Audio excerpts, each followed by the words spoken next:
Odioso preconceito. Olavo de Carvalho. Diário do Comércio. 29 de abril de 2013. O célebre historiador britânico George Macaulay Trevelyan, que ninguém dirá ter sido um conservador, escreveu em 1947: a mais odiosa forma de preconceito moral está na historiografia que condena em voz alta os crimes e perseguições de um lado e esconde ou defende os do outro. Ele não imaginava que um dia, num país do terceiro mundo, haveria de aparecer uma comissão subsidiada com dinheiro público para dar cunho oficial precisamente a esse tipo de historiografia.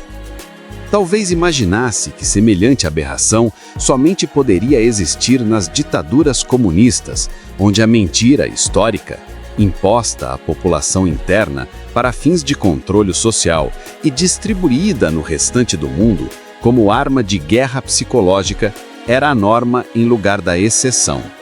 Como membros do esquema revolucionário tricontinental montado por Fidel Castro, que os recrutou, treinou, equipou, comandou e protegeu, nossos guerrilheiros e terroristas dos anos 60, 70 foram cúmplices do morticínio espalhado pela ditadura cubana na América Central, na América do Sul e na África, o qual não fez menos de 100 mil vítimas.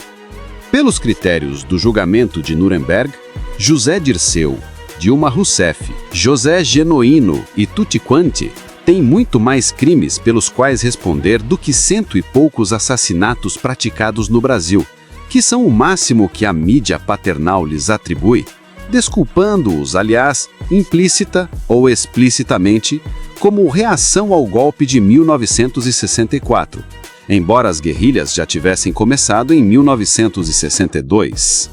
O que torna essa obviedade invisível não é só a deformação do julgamento histórico, mas a falsificação geográfica do cenário onde os fatos se desenrolaram.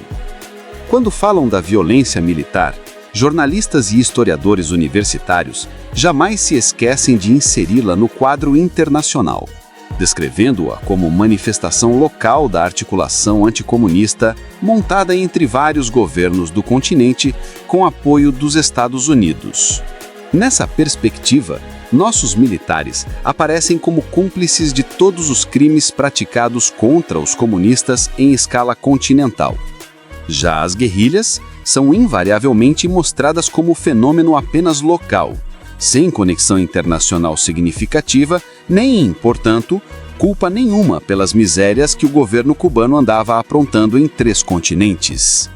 Essa dupla geografia baseia-se, por sua vez, numa falsificação radical da escala cronológica, pois os governos militares só se articularam para um combate conjunto às guerrilhas em 1975, a chamada Operação Condor, ao passo que o Comando Unificado das Guerrilhas no continente já existia desde 1962, quando Fidel Castro fundou a OLAS, Organização de Solidariedade Latino-Americana, reforçada pela Conferência Tricontinental de Havana em 1966. Ou seja, a reação militar ao avanço comunista ocorreu de início sob a forma de iniciativas nacionais independentes, só tardiamente se articulando em escala maior. Ao passo que as guerrilhas surgiram desde o início como um empreendimento transnacional organizado. Na nossa mídia, tanto a escala geográfica quanto a cronologia dos fatos são sistematicamente invertidas há pelo menos 2 décadas.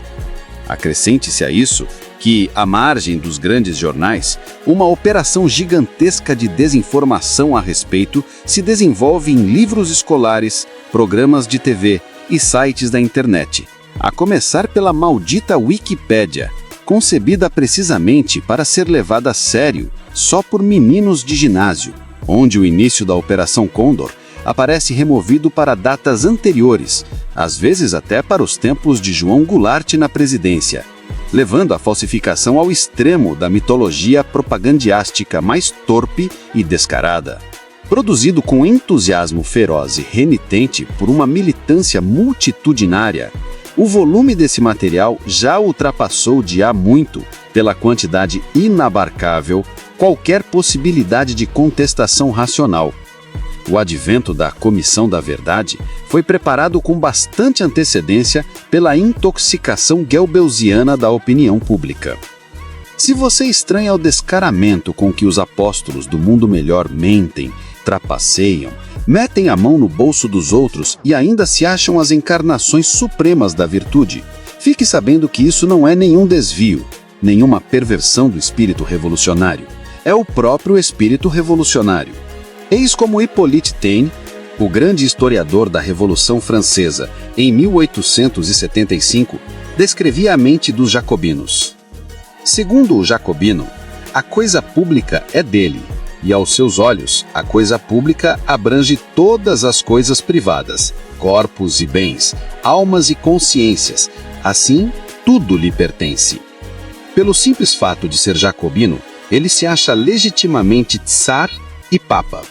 Sendo o único esclarecido, o único patriota, ele é o único digno de comandar, e seu orgulho imperioso julga que toda resistência é um crime. Então, resta-lhe pôr de acordo seus próximos atos com suas recentes palavras. A operação parece difícil, pois as palavras que ele pronunciou condenam de antemão os atos que ele planeja. Ontem, ele exagerava os direitos dos governados, ao ponto de suprimir os dos governantes. Amanhã, ele vai exagerar os dos governantes até suprimir os dos governados. E ele finaliza: a dar-lhe ouvidos, o povo é o único soberano, e ele vai tratar o povo como escravo. A dar-lhe ouvidos, o governo não é mais do que um servidor de quarto, e ele vai dar ao governo as prerrogativas de um sultão. Ontem mesmo, ele denunciava o menor exercício da autoridade pública como um crime. Agora, ele vai punir como um crime a menor resistência à autoridade pública.